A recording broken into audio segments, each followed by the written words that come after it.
right. Hello, everyone, and welcome to our AnsibleFest Brownbag, where Mark and Jay will talk about what they did at AnsibleFest. All right. So I'm going to talk about one of the sessions that I attended there called Testing with Ansible, or basically adopting the test-driven development or behavior-driven development from the software development world. At iba pa, that's Tagalog for it, and other stuff.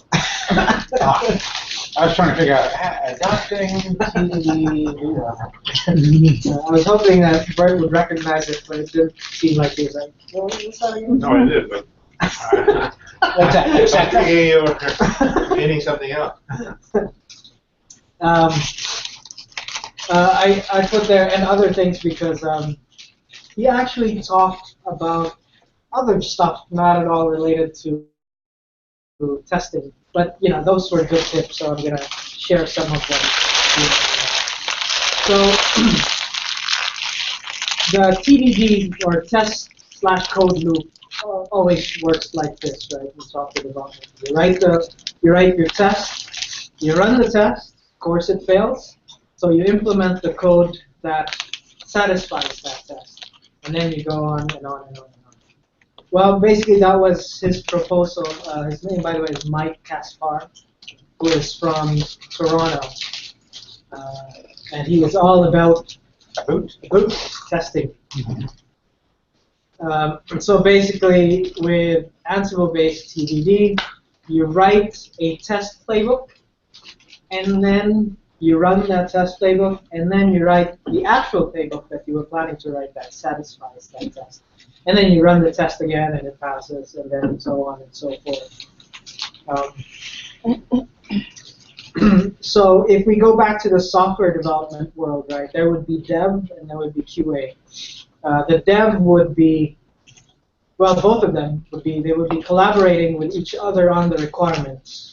This is a continuous thing. It's not something that happens once, and then that's it. You work on the requirements together.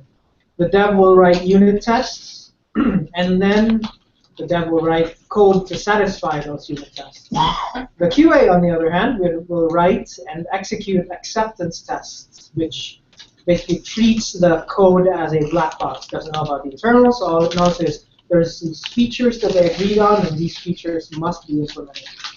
But aside from that, the QA will also validate and execute tests written by the dev. And when I say validate, it's not like running the test, just running the test to see if it passes or not, but actually looking at the test to see if it verifies the right things. And it could be as detailed as that, or it could be just a matter of looking at the reports by Jenkins to see if the code is covered accordingly with the unit tests, and that the unit tests pass. It really depends on how the team operates. But basically, this is the relationship between dev and QA and software development.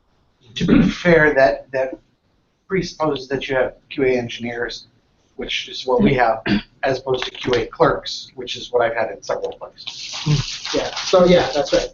Thank you for that distinction. I'm talking about QA engineers here. Now, so the analogy of that in the Ansible world is like this. So playbook development, where still the same thing, dev and QA collaborate on the requirements, although it's probably better to call this DevOps. But whatever.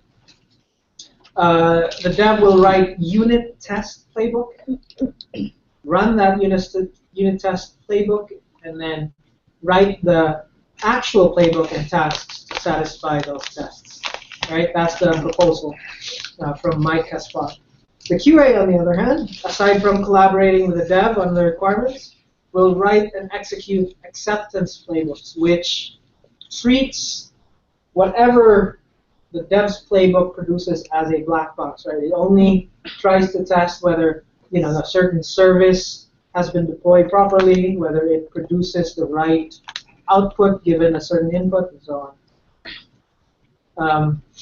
It also, the QA also validates and executes the tests written by the dev.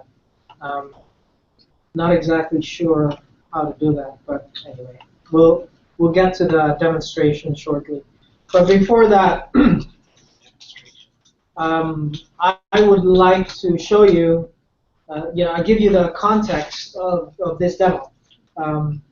So this demo assumes that dev, staging, and production machines or applications all reside in the same environment, right? For example, all reside in the same AWS account probably, or reside in the same dimension data network. Let's assume that red means it's a dev machine, yellow means it's a staging machine, and green means it's a production machine. And nothing in the name of the machine or the location of the machine specifies that it's dev, staging, and production. The only thing that determines whether this machine is in dev, staging, and production is whether it's in the dev inventory, or dev Ansible inventory, the staging Ansible inventory, or the production Ansible inventory.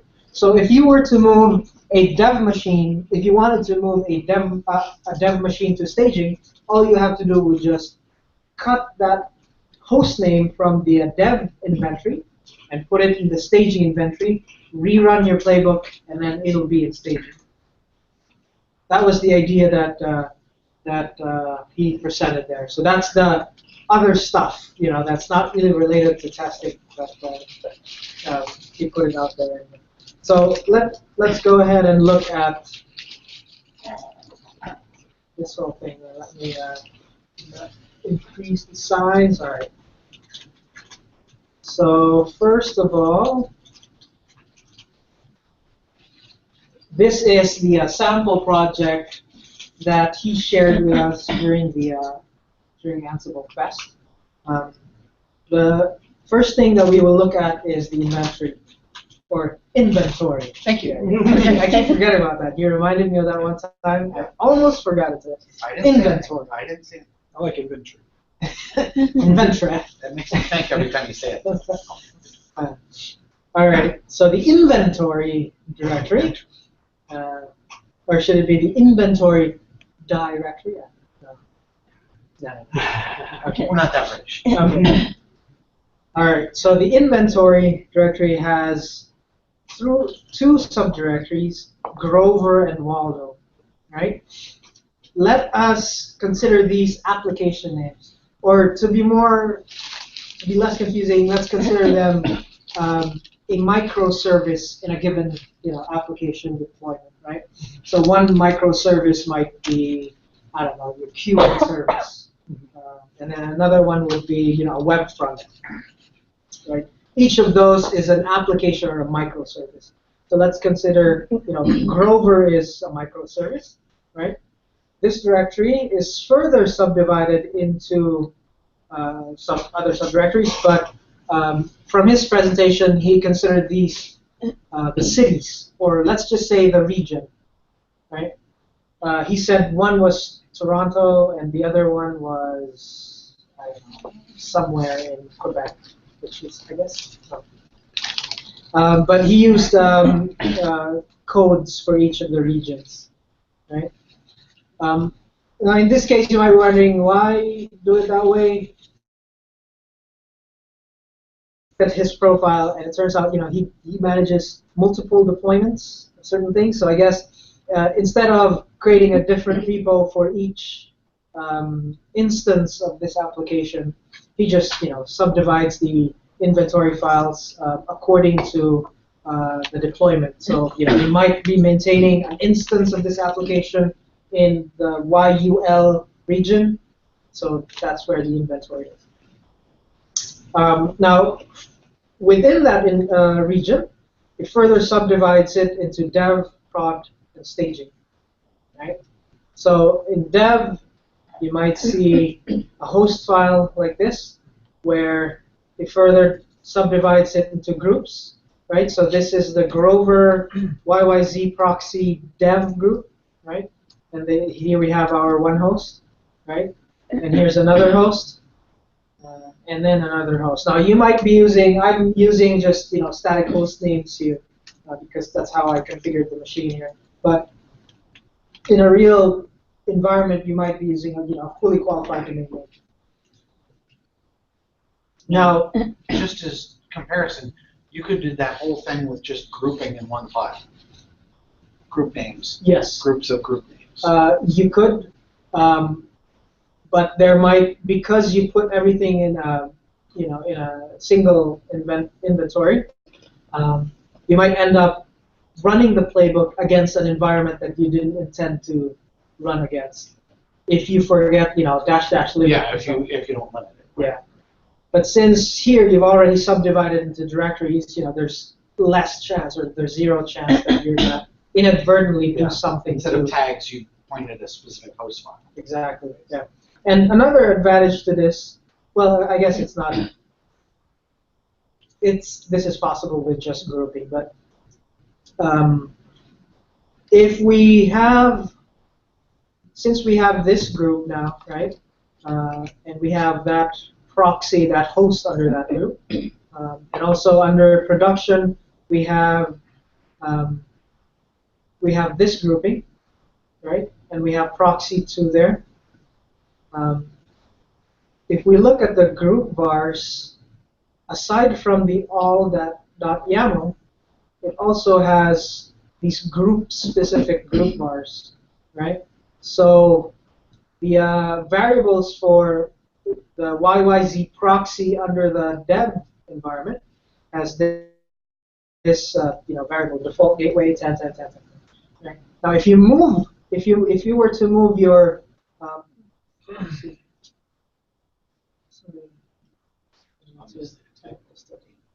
Okay. Good thing it wasn't my language. All right, so if we were to move proxy 1 from here and into production, right, then that would mean this variable will now apply to proxy 1 instead of the old variable, right? So that's the beauty of just moving stuff around is. And one of the things that I liked about this moving stuff around between groups, between host files, is that you don't need to, manually edit your variables to, affect a different environment. And I wish I had learned about this while I was building the OpenShift DB project. But anyway. All right, so that's the host file. Now, over here we have the 2 sample playbooks. Here is the test playbook, which is all just read-only. All it does is confirm that certain things have been done to the hosts. Now, if we look over here, I have Vagrant machines. I think I provisioned them earlier. Yes, they're running. Right, I have proxy 1, proxy 2, and proxy 3. I should be able to SSH to proxy 1. Okay, cool. Is it usually suggested to go with the IP address or with the host name? Yeah, it's better with the host name. I suppose it's because IP addresses can be dynamic in the cloud. It might change regularly, whereas host name can be assigned to a different IP. So, okay, now if you didn't notice this, I was able to SSH directly to the Vagrant machine rather than do Vagrant SSH, right?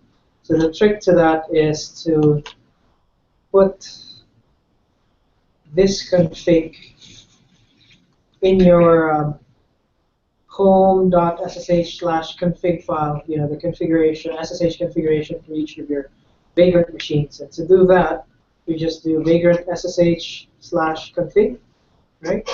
If we run that, it'll actually output the SSH configuration of all of your machines.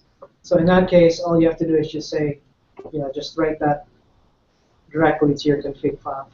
And once that's written there, then you should be able to, SSH directly, which is important if you're going to run Ansible in your machine, and you want it to connect to your vagrant machines.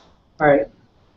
So we run the playbook, and we say our inventory that we're going to use is Grover YYZ dev, right? And then we just run this playbook, the test playbook, and it should give us a set of errors, right? Pstat exists, blah, blah, blah, right? And now if we're going to run the maintain playbook, which is this one, right? All it does is, ensure that hosts are set up correctly. It applies to proxy staging, proxy dev, and proxy prod hosts. But since we only provide the dev inventory, none of these staging and production hosts will actually be affected. And so you end up using the same playbook, but you can decide at the command line which environment will get affected. Now another thing is that notice that it says roles here, right? Applies that role to Grover. It applies the Grover common role to these hosts, and this is just some task files here, which includes other stuff there, and the included YAML files are right here. It's just a simple call to the user module. Not much different from what we're already doing. There is one thing that this sample forgot to do, is that you can, now I didn't know this until much later, or until recently, that you can actually put role-specific variables, like you could say some var equals, pass it in. Yeah, whatever. And that's only available to that role. It's not available to any other role. Or is it available to other roles after that role? So if we have that somewhere defined globally, like in group bars, Yeah. Which one takes precedence? This would take precedence. Yeah. The closer you are to the task, the higher your precedence. Okay. Yeah. Okay, let's undo that. All right. What was that? Okay. So now we're going to run Grover maintain proxy YAML. All right, let's set up stuff in proxy 1. And then when we rerun the test, then it should say, you're all good. Hey! And I even forgot to pray to the demo gods. Yeah. This is how he did the testing, where first he called the stat module, registered the output in a p variable, and then another task down there is where he asserts whether pstat exists and pstat is directory. It looks clean here in the playbook, but I don't like the output, because now you have these confusing stuff here where It either blows up or it doesn't, kind of. Right? yeah, but the thing here is that you have this which says okay, right? But then if it failed, then the failure would be here. And assert doesn't really give you much information. It's just, what does it assert? Oh, you have to look at up. what was before. Yeah. Test on the name of the previous task. Test to confirm. That's not really test. It's read the variable, load the variable. Yeah, exactly, right? You know, Yeah. just So, bad naming. I mean, it's it makes the left side, the DSL, nice and clean because you can see what it's doing, you know what it's asserting. But when you're running it, it's not very helpful if something fails. It's like, oh, what happened? Oh, Well, it looks like you could change the name to something more along the lines of. so this one, right? Like, Yeah. yeah. Instead of Determine whether. And then it looks like for assert, you can have a name Test. as well. Change the And name. then, Yeah. yeah, there you go. And then put that. That could be the test to confirm that something exists, right? Let's see if that. Whoop. Name has to come first. Oh yeah.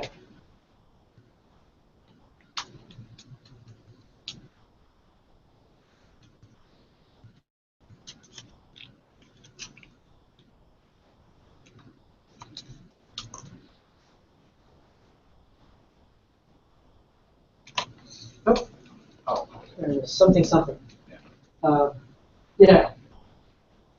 Yeah, that's much better. Now, another thing that I found interesting, I'm still not sure about this because this looks more like an acceptance playbook, really, or at least that's the objective of this playbook is to do some sort of acceptance test. But the fact that it's looking at the internals of the machine to see if a certain path exists, that looks a lot more like a unit test. And writing a unit test in Ansible, though, seems redundant because when the DSL itself is declarative. You say, I want this to exist, right? And then, Ansible does what it needs to do to make that thing happen. So if you have that playbook which says, I want this to exist, and you write another playbook to test if that thing actually exists, aren't you duplicating the... Yeah, I thought about that too, right? Because in Ansible, if you're saying this shall exist, part of its function is to make sure that it's there. And if it's not, then it's going to fail, right? Right. So you're kind of doing the test at the time of... Yeah. Right, exactly. And Well, but I mean, you're So- testing the Ansible playbook, the one that's implementing the make it there. I mean, if instead of, I mean, these are real nominal to support testing and stuff like this example. I mean, this is the existence of a directory. But if this was install SQL, Right. you Let's know, it's- do a SQL query with Yeah. these credentials that we expect to be Right. there and It's a select much- some value that Yeah. we expect to be there. that's more Right. like Yeah. an acceptance test, right? Right. but the existence of a directory, it's pretty binary, Yeah. Whereas the installation of SQL Server, there's a Exactly. whole lot of Now that surface to test. stat, I guess, like, can that be anything? I mean, what can you put in there? Can you have it Oh. execute your own scripts or? No, stat is just, you're just calling the stat function or command of Linux. Okay. Yeah, and that's all that it does. It, checks the status of a given file. What other options do you have within that block for operations? I mean, you Is there could like issue an a- execute. You or- could issue a command and do an Oh, ls no. minus L on it. Yeah. But I'm saying, like, you could say execute a SQL command, right, from Sure. command line. Yeah. So anything you do in a Whatever you normal Ansible playbook, you can do there. Yeah. This is Even just another- can it execute our own modules? Yeah, Sure. Yeah. I Now, what mean, about, like, the, within assert, can we execute our own modules? Oh, so assert is it just checks the return? the right? presence of a given variable.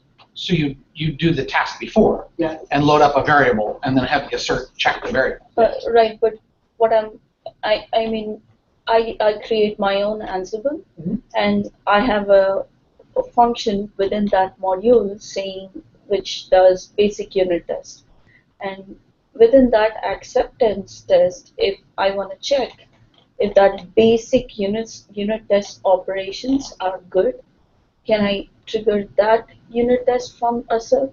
That's what I mean. No, you don't. It's really just testing whether this results to true. Okay, This so statement is it's, true or false. Well, you could call something that returns a true. Yeah, but which you do, which is a separate task. Whatever task you do there, You register it to a variable, Okay. and then that variable is what you assert. Okay. That means I can use my own words and test it. Yeah. Okay. I don't know if you guys are familiar with block, by the way. Yeah. And it's newer. Yeah. If assert fails, or does it continue, or it stops there? It stops processing on the host that caused the failure, but all other hosts it will keep going. So now, where are we? Okay. So what if we move, for whatever reason, I want to move this production machine to dev. So it's demoted. And we run our test again against the dev inventory.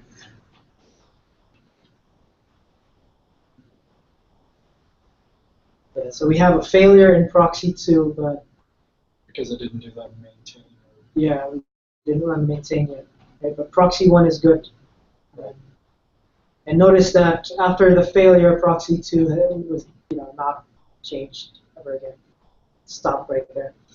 So we're going to run the maintain playbook this time. We will see that proxy 2 changed, but not proxy 1. Okay. Run the test again.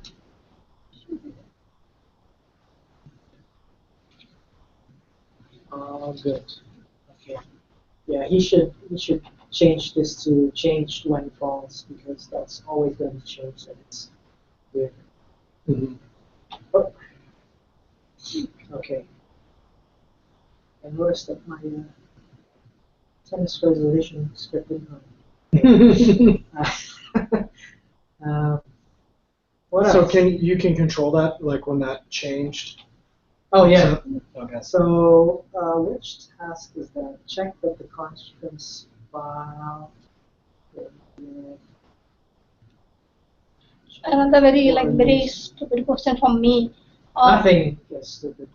For the playbook, you should always have the task kind of thing, or You can put it in a different file, like in a row, stuff like that. It doesn't have to be inside here. So I can control this with changed when false. You're just checking there anyway, you're not changing anything. So this will now be just one change.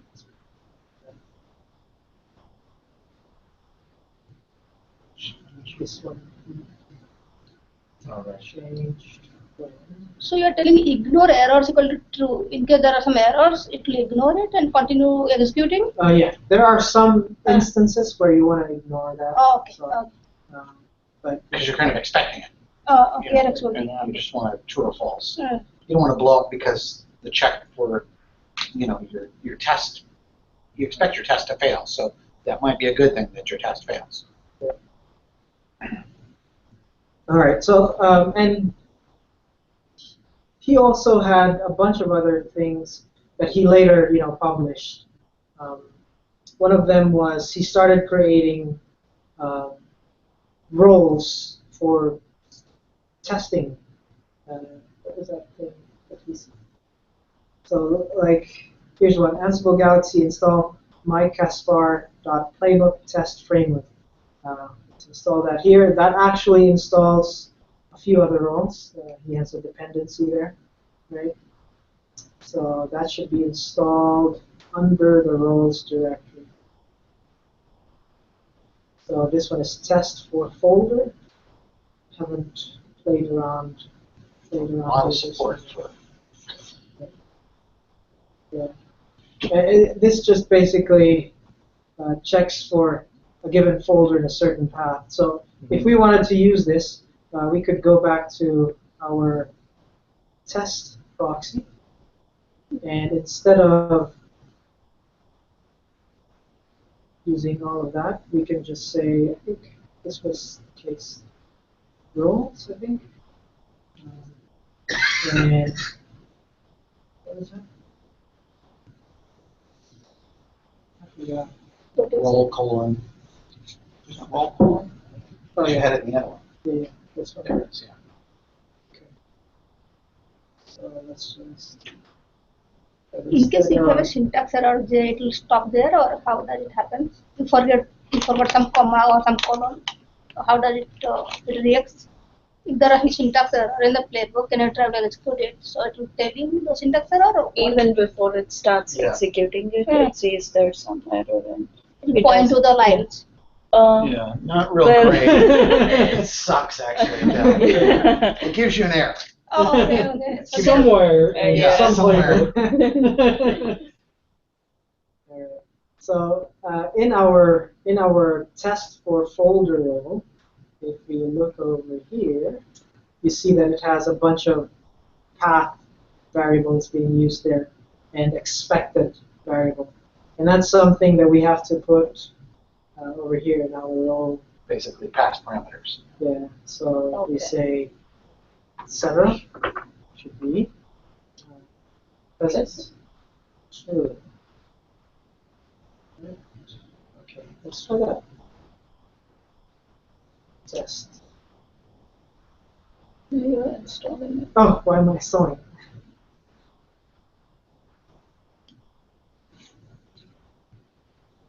Go, go, go. Yeah. It seems more. Now, see, I know maybe this is, I don't know, I'm stuck on this point or something, but, and I know these are small things to make it easy to make examples out of them. Yeah. But this role is structured exactly how I said, roles are.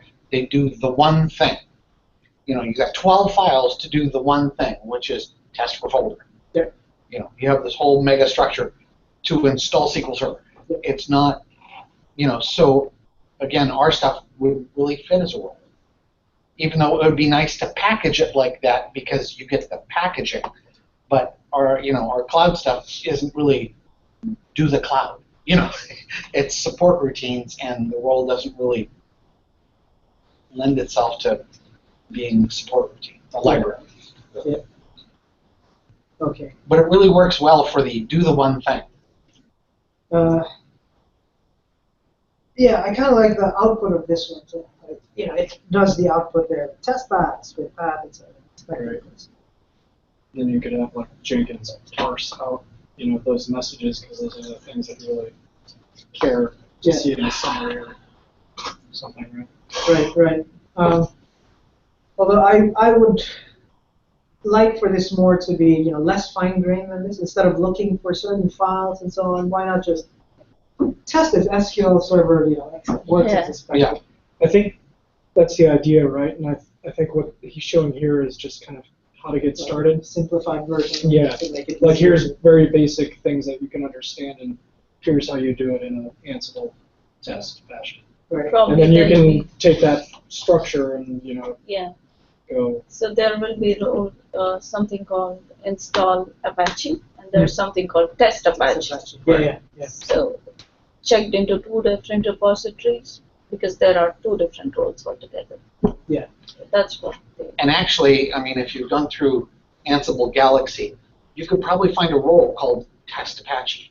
There are thousands of things in there, and there probably are, test for folder kind of ones that it's like, crap, I have to write this myself. But if you find the role for it, it's like, well, great, somebody's already wrapped this up into a subroutine that I can call.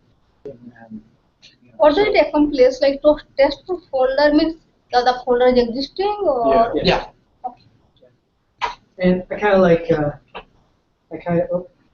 keep sending it back to like, tennis reservation script. Yeah, I like the cleanliness of this thing. Where you have all the information that you need in a single, role reference right there. So I thought this was pretty good. It was good to start. The idea of testing with Ansible. I'd like to see more of this. More community participation down the line. I've certainly, posted a very longish question there, and he also responded with an equally long response. So he was very excited about the fact that I had these questions, you can send me an email if I want to collaborate or not. That's great. So yeah, I mean, I could see us writing tests for our cloud modules that we did that. Yeah, that was- make sure, we deploy a system that, okay, has a load balancer, public IP, port that's open, service on the system that we're expecting to be there. And that would be the test, right, to make sure that end-to-end is working. Yeah. And you put them in the same project, they're not. Yeah, keep them in the same project. Now, see, we could make a role which is test DD Cloud and goes through and basically calls each one of the 12 different toys we've built and, have them, the different pieces interact. Yeah. System. Which is basically just, find all YAMLs and run them, kind of. Mark? I maybe like I'm very below level right now. I can understand like you are writing script to test the folder existing or this that. How are you going to test that port is open as you said? How do you do that? That's only in the programming, right? So how do you do this? Telnet or okay. NC or Similar thing. there's a lot of tools out there. Okay, similar kind of thing. Yeah. Hey, Mark? Load balancer, how to test that is existing or not? Load balancer, you could do something like where you provision a host and you place a file in a specific directory that identifies that host, and you hit the load balancer Again and again, and and again, see and the see if you can- response from where you get it from. Right. Even had some. We'll have if the load balancer is like serving web pages, have each one have their own IP address Right. on the page. So you keep on hitting the common one, and sometimes it says left and sometimes it says right. Yeah, exactly. So, Mark, I have two questions. One, which is, did you see any information on testing actual modules without writing tests in the module or as part of a module release rather than testing the playbook?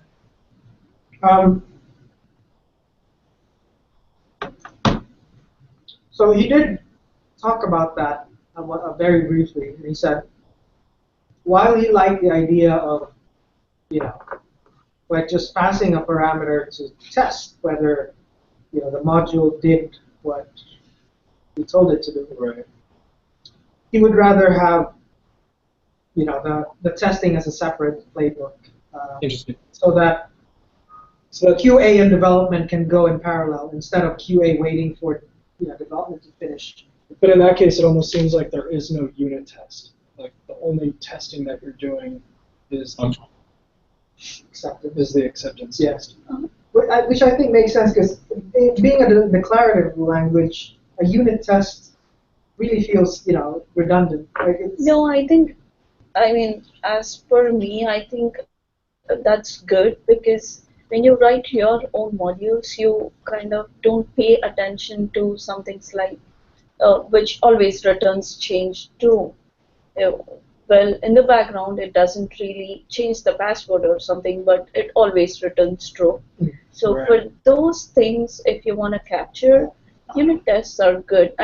You do something and you want to test it in a different playbook. You do not want to do a redundant task on manually go hit the URL, say if it works, but instead, why not just write a playbook and see if that. But you're talking about unit testing the module, right? In that case, while you're developing the module, you write the unit test. But this is a different domain now. We're not developing a module. In this example, we are using the module. If you write a unit test to test the module, then you're just, Yeah, I'm speaking in terms of us developing our own and Yes. or the DD Cloud Ansible modules. It'd be nice to be able to write unit tests for that module to make sure that we are, our functions are behaving the way that we're expecting them to. That would be a unit test. Correct. In Python code, not in playbooks. It's not Ansible specific at all. Because it's like, because if we were to write unit tests in playbooks that would test the module, it would be like us writing unit tests for the Python standard library while using Python to write. Okay, so I guess I don't know too much about the module development. So the answer really comes down to is that don't treat it any different than you would any other Python code. If you're wanting So you to can execute the Python code that makes up a module independently of it. Well, that's the thing is you can't. No. It doesn't because it gets your module gets shredded and put into new files and a bunch of stuff injected into the middle of it. Yeah. So that's one of the problems I had when I was investigating it. Is I saw a lot of stuff for testing playbooks, but nothing for testing a module that's being written.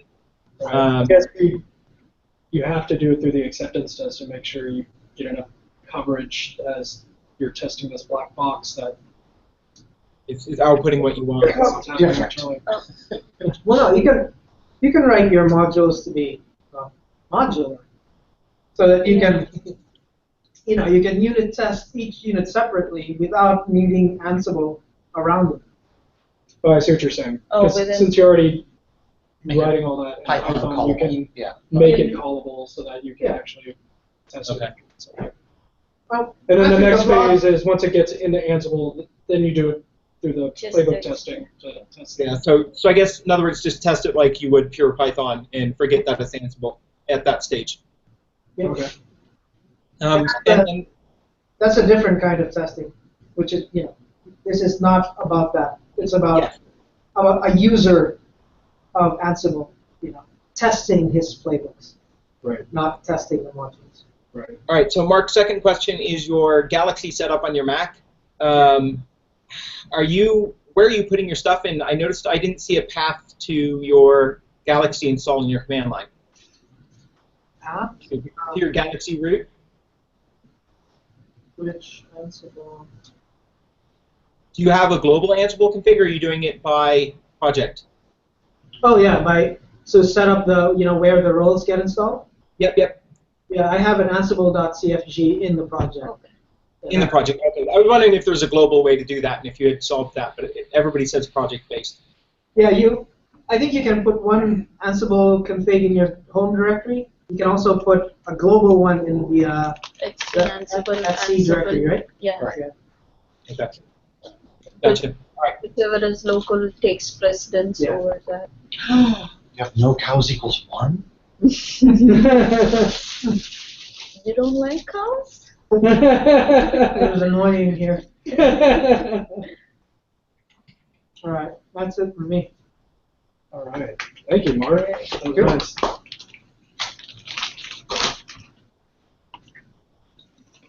Next. You. Yeah. Sahaj is not going today. Nothing. Okay. So, screen share. Screen share. Okay, so, where is, That looks like a nice place to be right now. yeah, isn't it? Where's desktop? Desktop. Let's go. Okay, here we go. So this is basically notes on the whole party. So they've had bunches of meetups. 2,200 unique contributors. So there's lots and lots of people doing stuff. I thought this was amazing. 2,700 GitHub clones per day. Wow. And dogs are up 300%. They had some project dog, I don't know. So there, it was amusing. The guy said, he said, the project embraces their diversity. They have blah blah blah blah. And then he talked about the dogs, and they had a picture of the dog, and then they had the dog there and stuff. And he said, diversity is such an important part at the team that it gave him the confidence to finally come out to his parents as being Canadian. He was also a booter. So they talked about how Ansible, once they got acquired, they got lots more people. They're actually starting testing. Testing went from 1 to 13 people. They have a couple of VMs now. They got a lot more hardware. So they're realizing that their testing has been, what's the technical term? For shit. So As we found yes. And so they're really starting testing. When he was talking about networking stuff, he was saying, now that we're part of Red Hat, when we call somebody, they answer the phone. It's funny how that works. Let's see. So they have a bunch of community support people with strange names. Let's see. They talked about Ansible Galaxy. So they're going to start versioning the Galaxy roles, and that's going to break things. And but they're going to start on that soon, because the idea is, you know, you want like requirements.txt. You want this version of the Galaxy role. Yeah. And when you run Galaxy roll, it picks head. Okay. And if somebody rewrites that, you know, then your code breaks. They have something coming out called Open Tower, which is that the one we're using? No, we've We're got the using paid Tower. Yeah. Okay, so it's still work in Is progress. it a free version of Tower? Yeah. So how are they gonna? Well, I it's mean, going to be a it's lesser version, Okay. and it's not out yet. Probably through support. Yeah. Well, It has all the bugs. Yeah. Okay, so Python 3, they're talking about Ansible 2.3-ish, and they're in the middle of Ansible 2.2. So, yeah, Claudia was talking about Python 3 as well, and she said that there was a lot of talk, like things were in the context of Python 3 versus. They say they need to support or write a lot of code to support Python 3. Yeah. So it's What is the driver of going into Python 3? I've never actually used it. Yeah. I feel like no one else uses it. yeah. I tried using it first, and Everything breaks. I mean, on the whole, if you try running Python 3 as a .py files, it's good. But when I want to combine it as a wrapper for Ansible module, since Ansible doesn't support Python 3, it just breaks and tough to debug your own module. And But what is the incentive for anyone to go from? Python 3 has a lot of niceties that the other ones don't. For example, like working with IP addresses, it has a lot of built-in methods for it. And there's a whole lot of other stuff that you have to, it kind of shortcuts.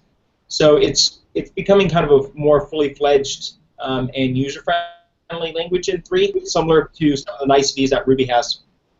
And also I've read so much. that there are people that are just Python 3 people. They've never 2'd. And so they're developing stuff, and it's not too compatible. Yeah, So they're not it's a compatible schism. the other way either. right? Yeah. Yeah. So Yeah. it's kind of a holy war between the two. Yeah. They broke too many APIs, you know, when they created Python 3.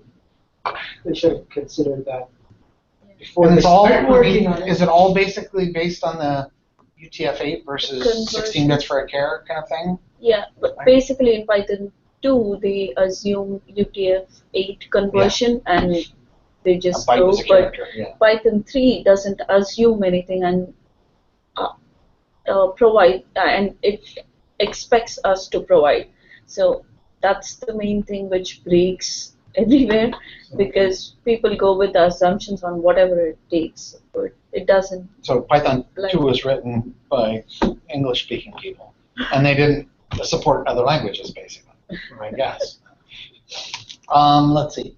What's coming in Ansible 2.2, which is still a work in progress. We're shifting to Ruby. They're what? Shifting. Yeah, that would be a huge work, yeah. Lots of cloud and container changes. He said it's coming in 6 weeks or so. There's already, 2.2 builds out there. Yeah. They did a whole bunch of stuff on Tower 3.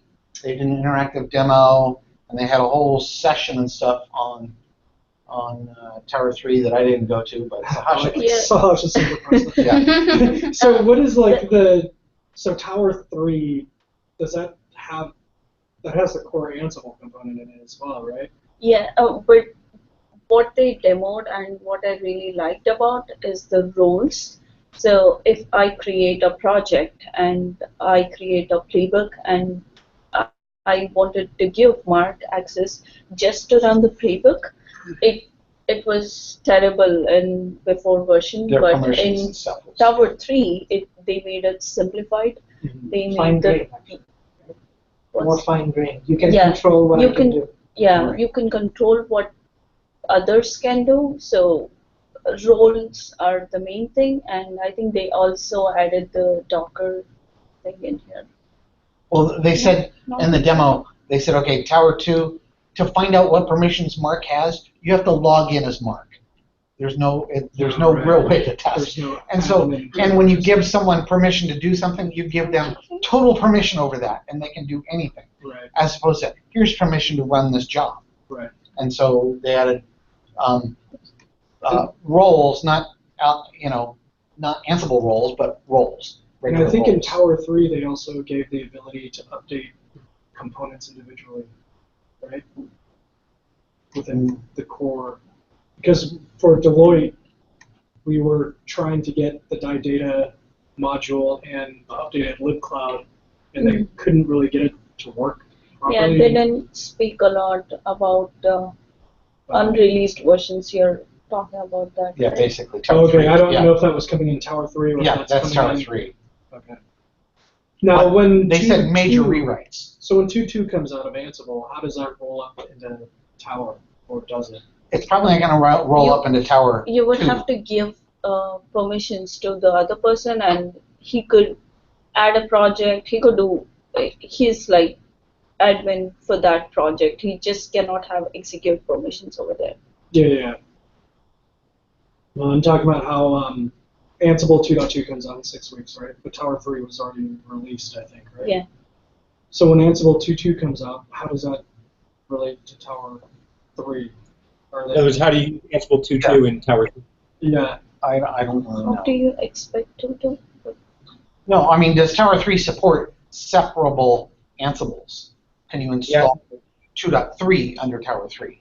Right, so 2.4. Ansible Or- 2.2 is going to have new stuff with it, right? But Tower 3 is already out.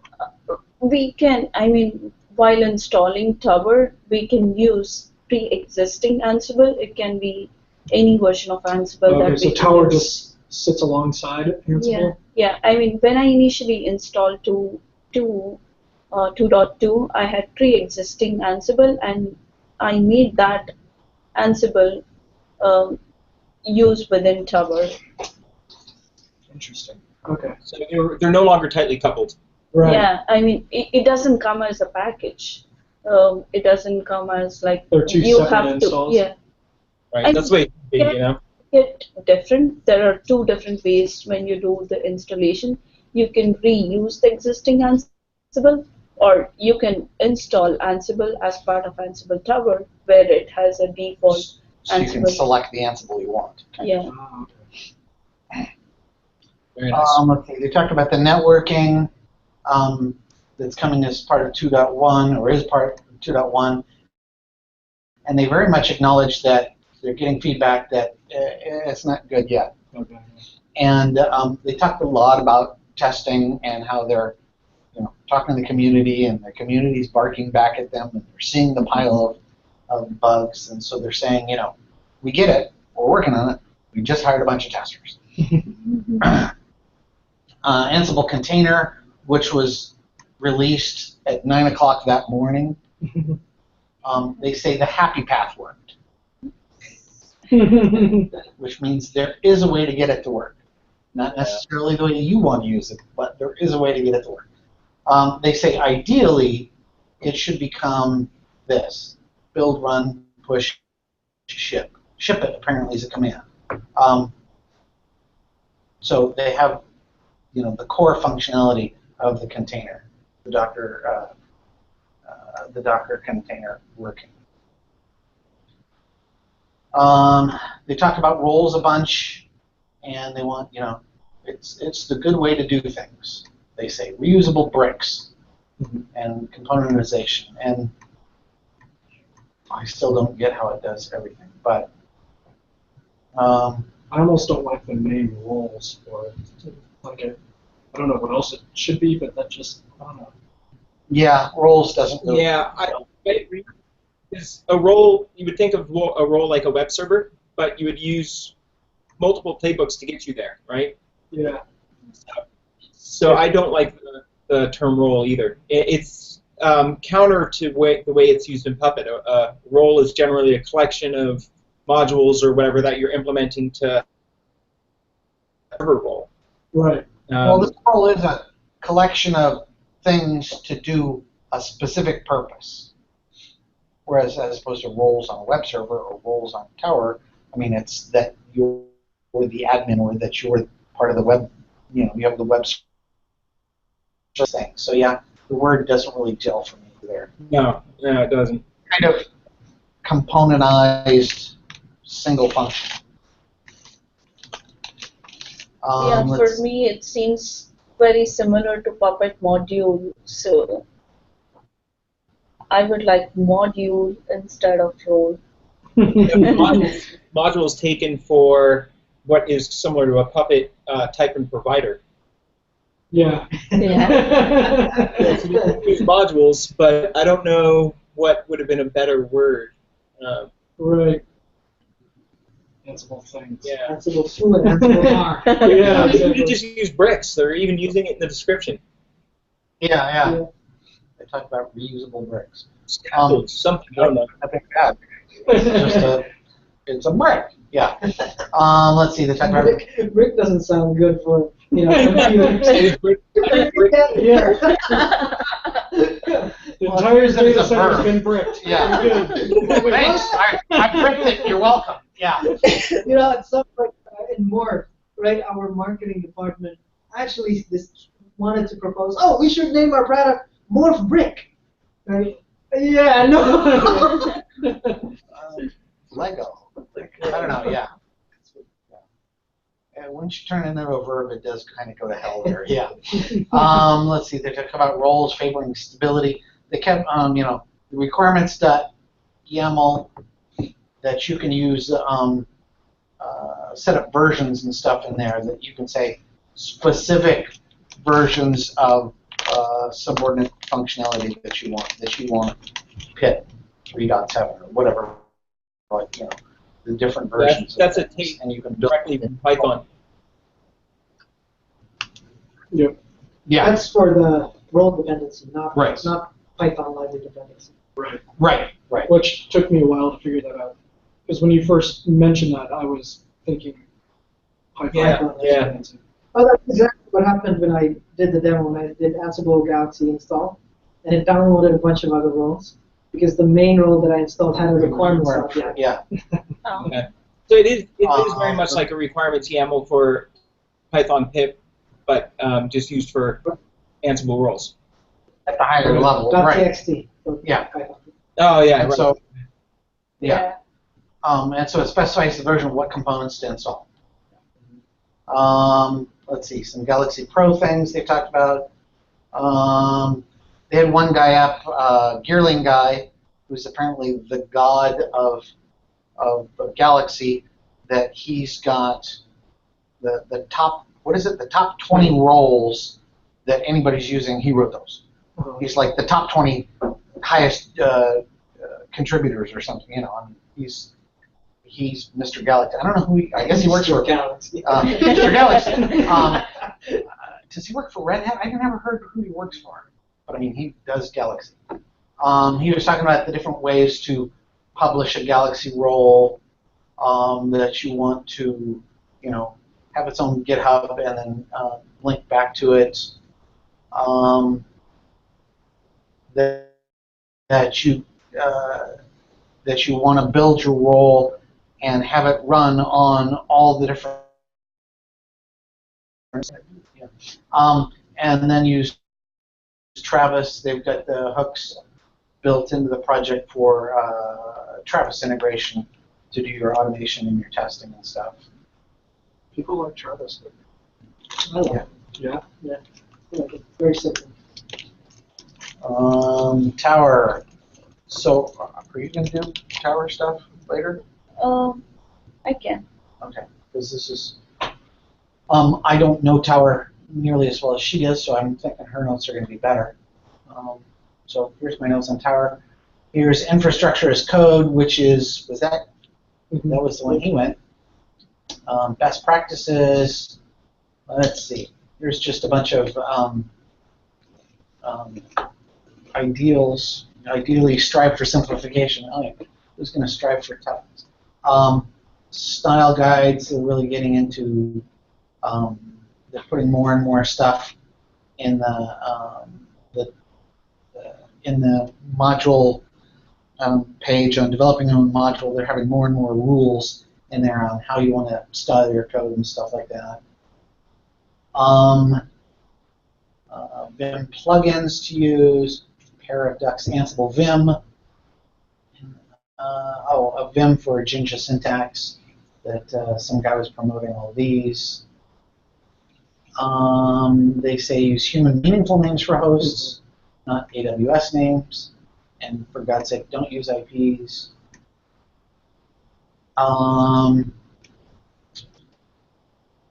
Let's see. Variable naming, never use bare variables, now illegal, I think since 2.1 or 2.2. What are bare variables?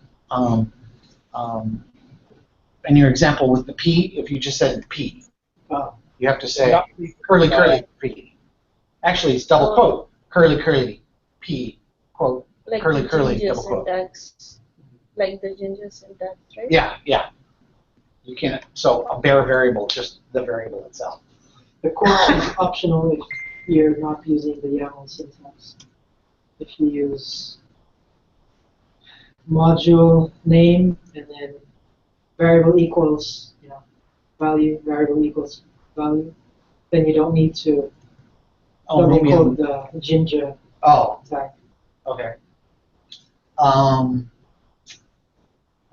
Let's see. Key value pair, just a bunch of boss. Oh, I didn't know until this that.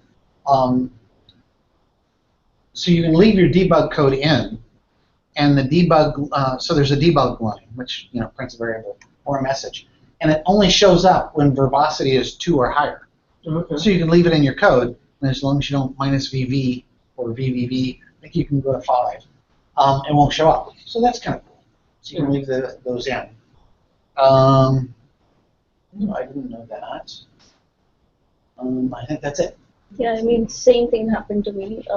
Like in my previous demo, even if I have a vault password in there, and if I use it as a parameter inside Ansible module, and when I output something, it also outputs the password as a plain text. But if I don't go into verbose mode, like 5 or more, it doesn't output that.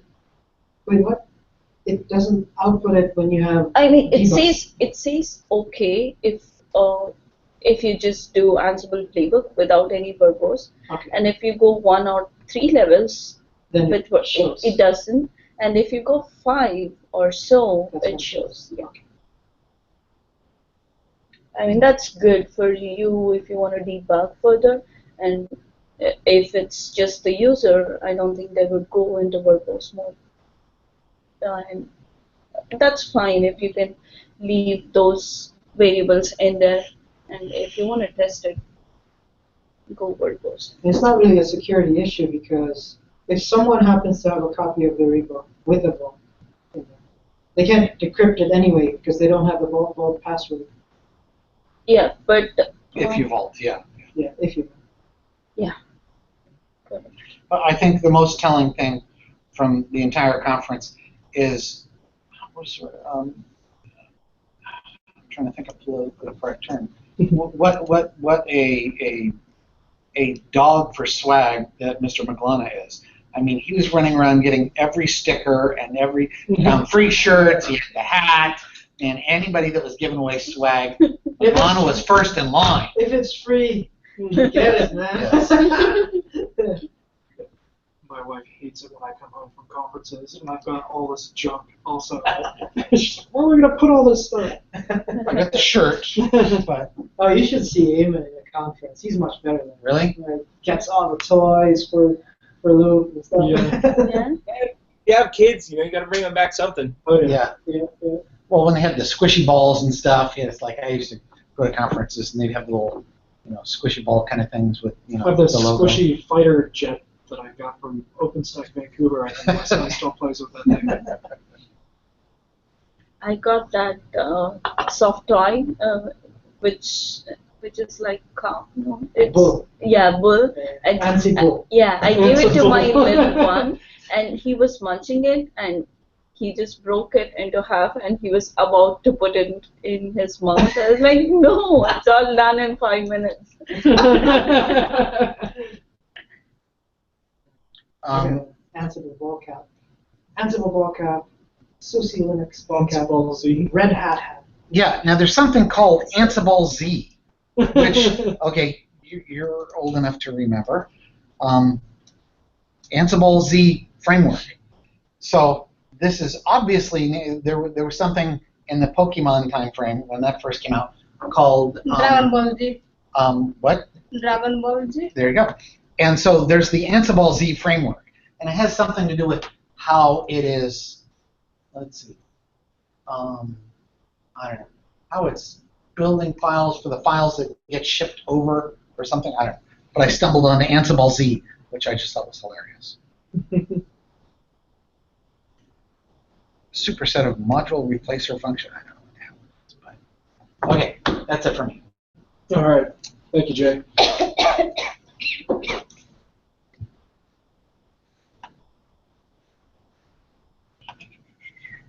Got everyone still there? Yes. Okay. All right. I think that's all we got, guys. Thank you very much for presenting. This was enlightening. Look at all those stickers on there. You see that, Eamon? Yeah, it's crazy. I used to have a lot of my other one, but this one is, I think, still clean. Oh no, I do have a couple, but I haven't gone nuts with it yet. Nice. All right. Thank you again, guys, and thank you, Eamon and Ben, for joining and listening in. Absolutely, good stuff there. Bunch. Okay. Yes. All right. See you guys. Bye.